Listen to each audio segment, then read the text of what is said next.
following us? Yep. Bro? Yep.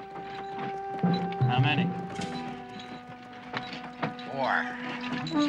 How much longer you think they'll hold out? About 30 seconds. Yeah? And I guess it's about time I make me a snort. Make them blackbirds that much more thirstier. Here they come. Whoa! Here, you squint-eyed, greasy-skinned murdering red devil. Come and pull the trigger on some of this.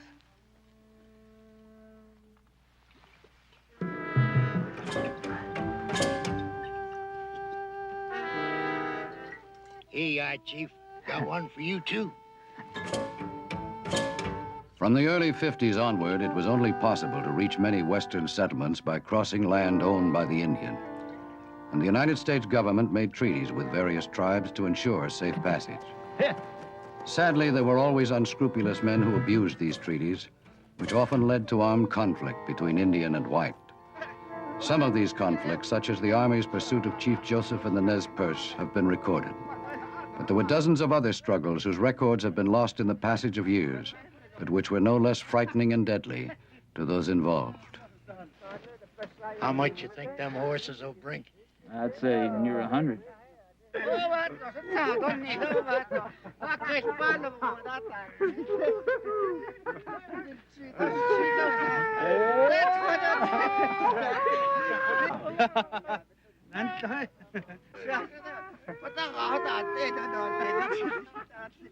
It's time.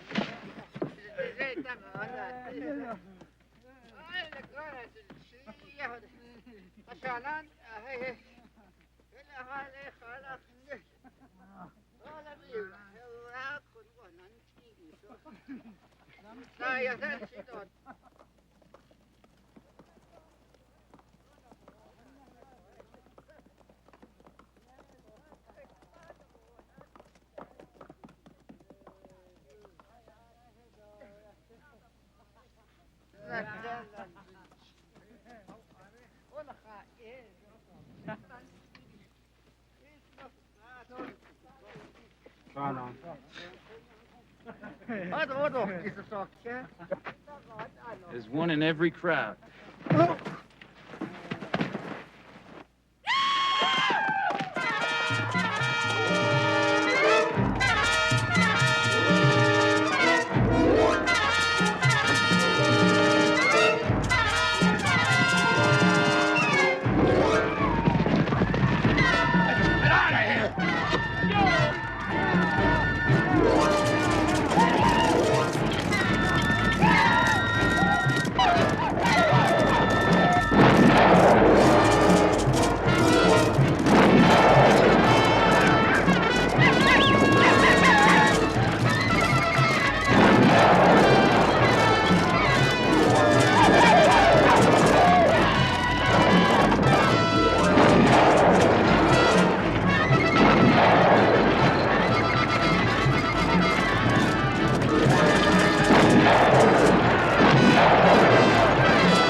You crazy?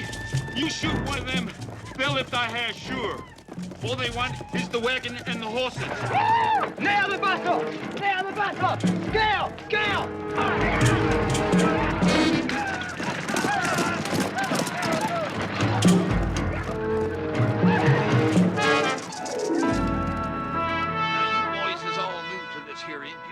So I want you to remember what I told you.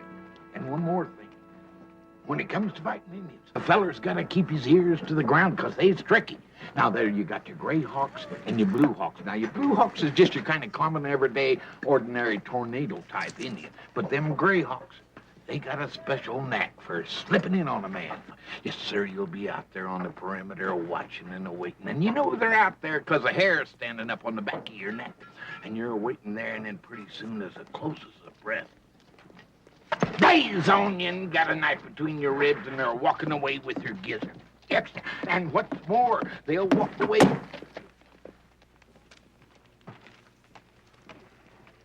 Huh?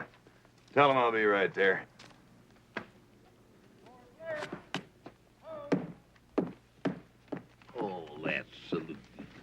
You know, it wouldn't surprise me one bit if that wasn't invented by a sailor. Say, boys, you know, all them hawks he's talking about, gray hawks, blue hawks, and such, well, they ain't no such thing. The Sergeant Tripp here, he's the only hawk I know of. He's part. The other parts ain't figured out yet.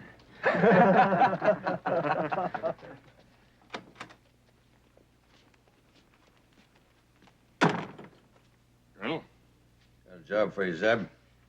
This is Lieutenant Aylis. Yes, sir. We done met. Oh, good. At ease, Lieutenant. It's Two Bears again. Been raiding freight wagons into Colburn. I want him brought into this fort so that I can tell him personally that he's going to be nailed tight as a coffin if he doesn't stop. That Two Bears, he's smart enough to know that if he goes on raiding them freight wagons, it's just going to bring grief to his own people. Well, smart or not, he's doing it. Half a dozen freighters set on in the past few weeks. You know, back in '55, we made a treaty with the Injuns to let us pass through to Colburn and back. But them freighters, they're abusing that treaty plenty. I know. We've been through all this before. We're in the wrong as usual. But I've got my orders. You know, Colonel, to get down to Colburn, we're going to have to pass through Blackfoot country. Well, Blackfeet haven't given us any trouble up to now. Well, that's because they've been staying off to themselves pretty much. But believe me, their teeth are sharper than most. Colonel, who you got in mind to command this expedition? Lieutenant Aylis. Well, he's relatively new to the territory, but he has notable credits. First in his class at West Point. Colonel, how far west is West Point?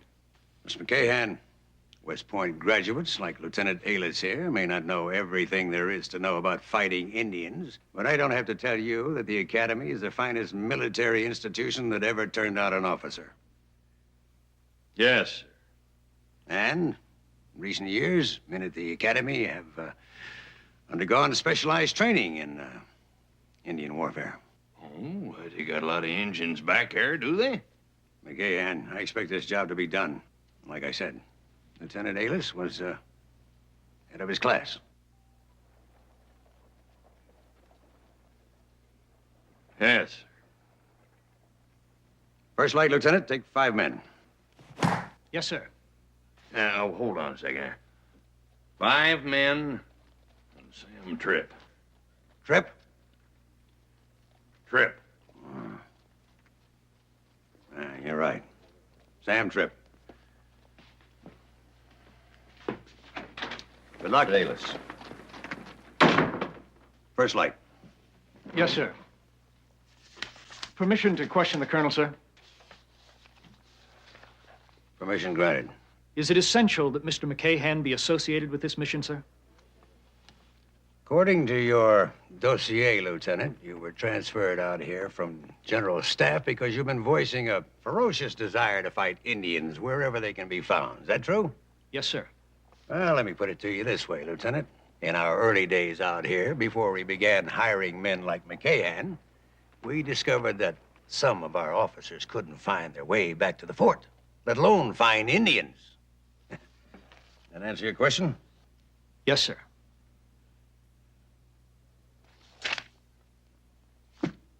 Something else, Lieutenant? Well, just one thing, sir. Mr. Macahan is a civilian. Is he still under my command, sir? Well, now, that's a little tougher, Lieutenant.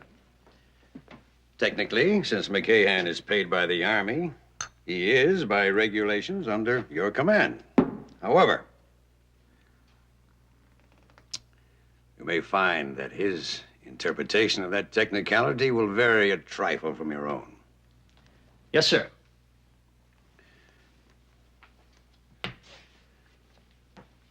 And, Aylis, Yes, sir. this is your first patrol out here. I expect you to bring this mission to a successful conclusion. Yes, sir.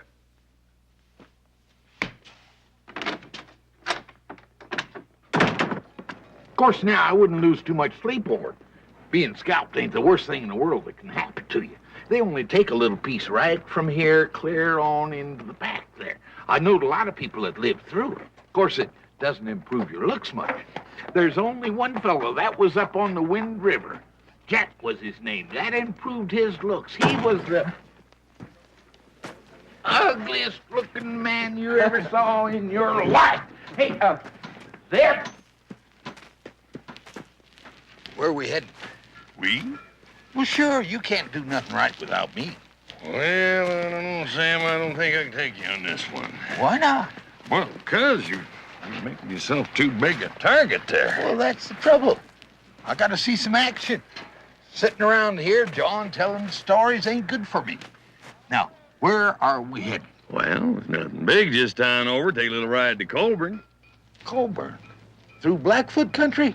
Who's in command? Lieutenant Alice. Alice? Sure hope you know how to pray.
Sure we'll find somebody along one of these roads to tell us where the fort is.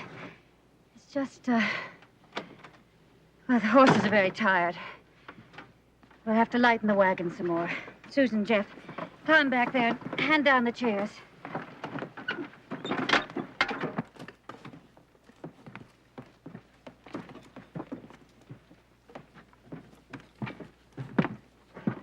Mama, if we stay lost, what'll happen to us?